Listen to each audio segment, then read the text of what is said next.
శ్రీ పొట్టి శ్రీరాములు నెల్లూరు జిల్లా కావలి పట్టణంలోని దివ్యాంగుల కాలనీలో నివసిస్తున్న దివ్యాంగుల కాలనీ నాయకుడు, దివ్యాంగుల కాలనీ ప్రెసిడెంట్ మరియు తెలుగుదేశం పార్టీ విభిన్న ప్రతిభావంతుల రాష్ట్ర ఉపాధ్యక్షుడు మండవ వెంకట్రావు, తెలుగుదేశం పార్టీ అధినేత, ఆంధ్రప్రదేశ్ రాష్ట్ర ముఖ్యమంత్రి వర్యులు నారా చంద్రబాబు నాయుడు గారిని ఈ నెల 22వ తేదీ శనివారం మంగళగిరిలోని తెలుగుదేశం పార్టీ ప్రధాన కార్యాలయమందు దివ్యాంగుల నాయకుడు మండవ వెంకట్రావు, ఆంధ్రప్రదేశ్ రాష్ట్ర ముఖ్యమంత్రి వర్యులు నారా చంద్రబాబు నాయుడు గారిని కలుసుకున్నారు. తెలుగుదేశం పార్టీ దివ్యాంగులకు 6,000 రూపాయల పెన్షన్ పెంచినందుకు మండవ వెంకట్రావు చంద్రబాబు నాయుడికి ధన్యవాదాలు తెలిపారు.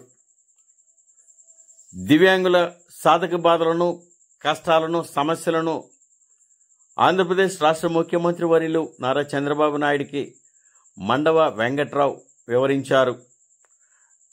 ప్రతి మండలంలో దివ్యాంగులకు అన్ని మౌలిక వసతులతో పాటు దివ్యాంగుల కాలనీ ఏర్పాటు చేయాలన్నారు. రైళ్లలో, బస్సులలో ప్రత్యేక రాయితీలు కల్పించాలని, దివ్యాంగులను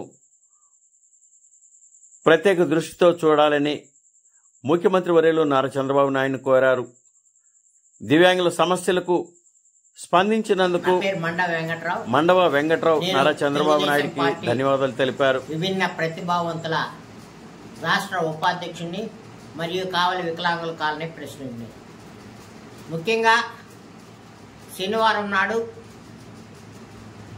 రాత్రి 6:30 టైంలో సీఎం చంద్రబాబు నాయుడు గారిని తెలుగుదేశం పార్టీ ప్రధాన ఆఫీస్ మంగళగిరిలో కలవటం జరిగింది.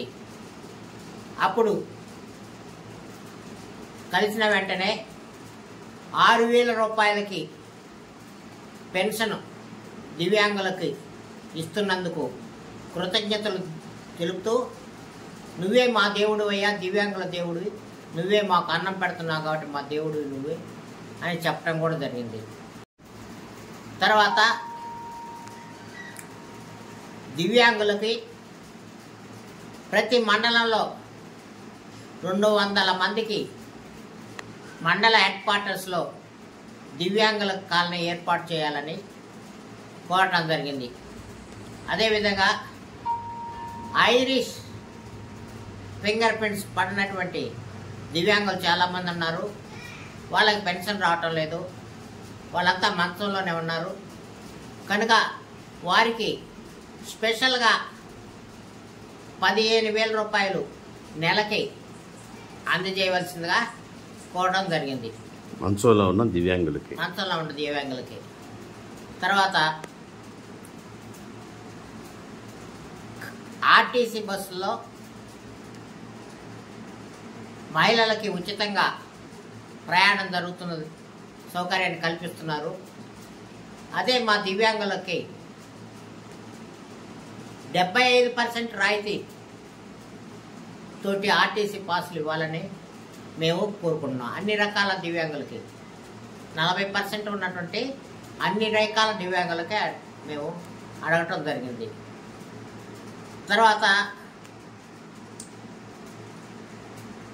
వీల్ చైర్లో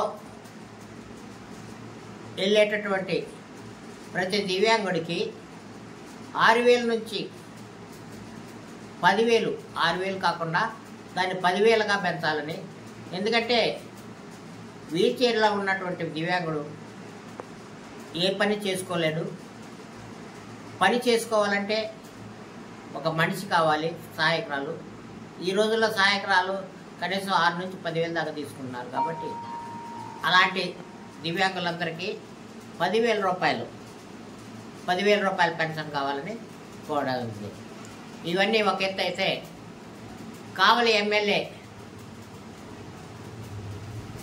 శ్రీ దగ్గుమాటి వెంకటకృష్ణారెడ్డి గారు నా యొక్క తెలుగుదేశం పార్టీలో పనితనం చూసి, సీనియారిటీని చూసి రాష్ట్ర స్థాయిలో ఒక నామినేటెడ్ పోస్ట్ ఇవ్వాలని ముఖ్యమంత్రి గారికి సిఫార్సు చేసి ఒక లెటర్ ఇచ్చినారు. ఆ లెటర్ కూడా తీసుకుపోయి నామినేటెడ్ పోస్ట్ సార్ అంటే సారు చాలా సానుకూలంగా స్పందించి ఓకే అంటం జరిగింది. కనుక మా సమస్యలన్నీ సానుకూలంగా దివ్యాంగుల యొక్క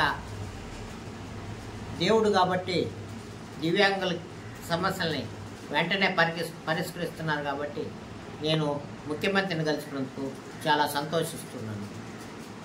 అదేవిధంగా లెటర్ ఇచ్చినటువంటి మా ఎమ్మెల్యే కావ్య కృష్ణారెడ్డి గారికి కూడా మరీ ధన్యవాదాలు తెలుపుకుంటున్నాను. ఈ దివ్యాంగుల కాలనీలో ఎంతమంది దివ్యాంగులు నివసిస్తున్నారు? ఇక్కడ దివ్యాంగుల కాలనీలో 50 ఇళ్ళు కట్టడం జరిగింది. దాదాపు ఇక్కడ సౌకర్యాలు లేవు, రోడ్లు లేవు, వాటర్ లేదు, కరెంట్ లేదు. అయినా కూడా చాలామంది ఇక్కడ నివసిస్తూ ఉన్నాం.